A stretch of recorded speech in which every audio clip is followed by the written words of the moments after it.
Em 26 de dezembro de 1973, as distribuidoras de cinema fizeram algo que nunca havia acontecido antes na história de Hollywood. Contrataram ambulâncias para ficarem estacionadas na frente das salas de exibição, não como marketing, não como piada, porque as pessoas estavam passando mal de verdade. Um homem desmaiou e quebrou um maxilar, outro teve um ataque epilético. Filas inteiras de espectadores saíam vomitando. Pastores organizaram sessões coletivas de destruição das cópias em VHS do filme. O Vaticano se posicionou publicamente sobre ele. Estamos falando nada mais e nada menos de O Exorcista, um clássico que abalou todos os filmes de terror pelo seu possível realismo.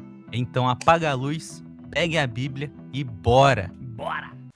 Para entender o impacto absurdo de O Exorcista, você precisa entender o mundo quebrado em que ele nasceu. Estamos em 1973, a sociedade americana, que sempre teve uma relação profunda e visceral com a religião, estava passando por uma crise de fé sem precedentes. As pessoas não acreditavam mais no governo, e muitas começavam a questionar se conseguiam acreditar em Deus. É justamente nesse caldeirão de dúvidas e desespero que entra William Peter Blatty, o roteirista e também autor do livro original, com uma proposta diferente. E se Deus existisse? E se o diabo existisse? E se a batalha entre eles fosse real, urgente e acontecesse agora, aqui na sua cidade, dentro da sua casa? Blatty ou Blake, tanto faz, não inventou isso do nada. Em 1949 aconteceu um caso real em Maryland. Um garoto de 14 anos apresentou comportamento que a Igreja Católica concluiu serem de possessão demoníaca. Exorcismos foram realizados. Os padres envolvidos relataram eventos inexplicáveis, objetos se movendo, escritas aparecendo na pele do garoto, forças físicas que não tinham explicação.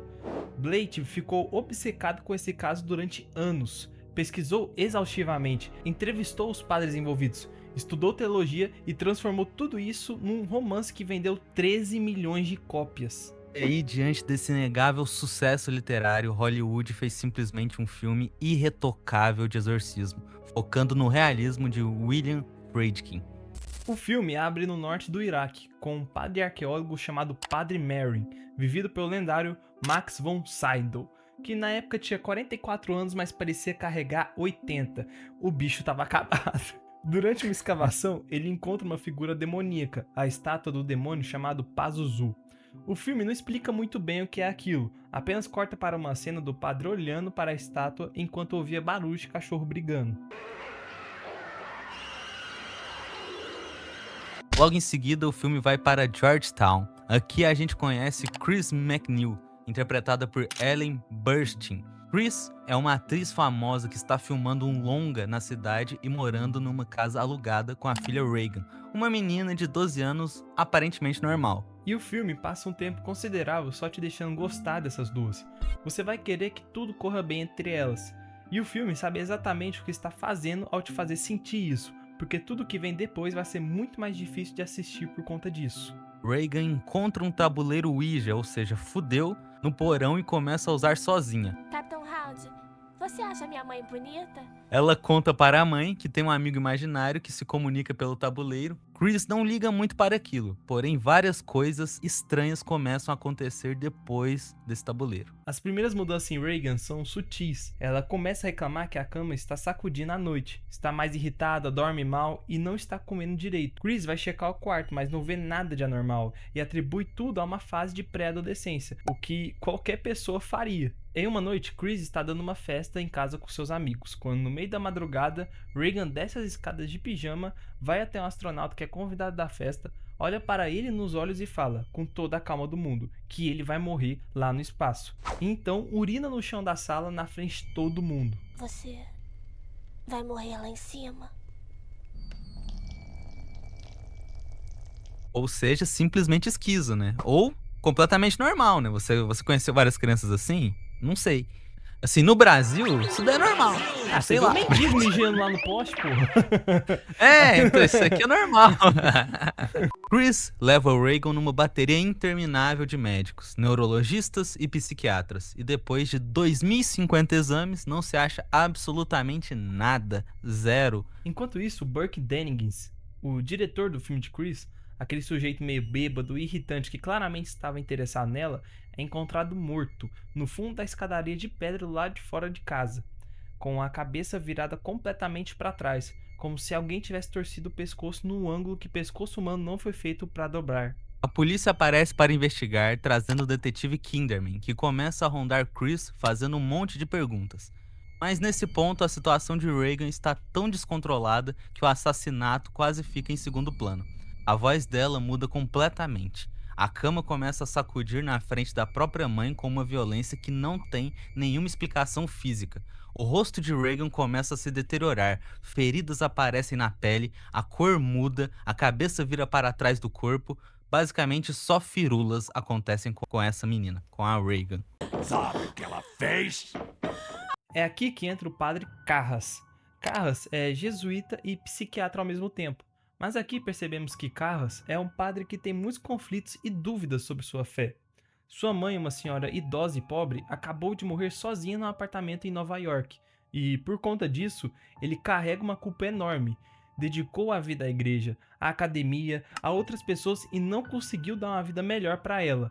Isso faz com que ele se pergunte se tudo em que acreditou a vida inteira tem algum sentido. Chris, depois de esgotar todas as opções médicas, procura Carras num desespero absoluto. A filha está se deteriorando. Ela não reconhece mais aquele ser no quarto como sendo Regan. Chris pede, quase implora que Carras considere um exorcismo. Ele é cético e não acredita em nada daquilo, mas concorda em visitar Regan e avaliar. E quando ele entra naquele quarto, o que encontra destrói de vez qualquer arcabouço clínico que ele carregava.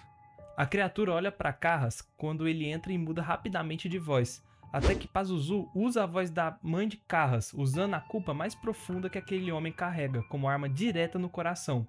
Sua mãe está aqui com a gente, Carras. Qual é? Carras sai do quarto abalado, não aguentando toda aquela situação. Carras grava suas sessões com Regan e leva tudo pro Vaticano. A igreja analisa o material e autoriza um exorcismo. A igreja manda quem já passou por isso antes. Ela manda o padre Mary, aquele mesmo homem do começo do filme, do deserto do Iraque que encontrou a estátua do Pazuzu. Carras vai até a porta de Chris receber o Mary, o Shed. Tanto que essa cena, ela é um clássico nos filmes, porque é a capa do filme, né? Do Mary chegando na casa e saindo do táxi. Essa cena é muito icônica, sim. É a capa do filme, como eu disse, e muitos outros filmes, tanto como Todo Mundo em Pânico também, parodiou essa cena. Não, basicamente, esse padre, pelo menos nessas cenas, é a aura mais égua, assim, sabe? Eles sobem e começa o exorcismo em Regan. E a criatura não para em momento nenhum. Diminui a temperatura do quarto, insulta, cospe, levita. A cama sobe do chão com Regan em cima.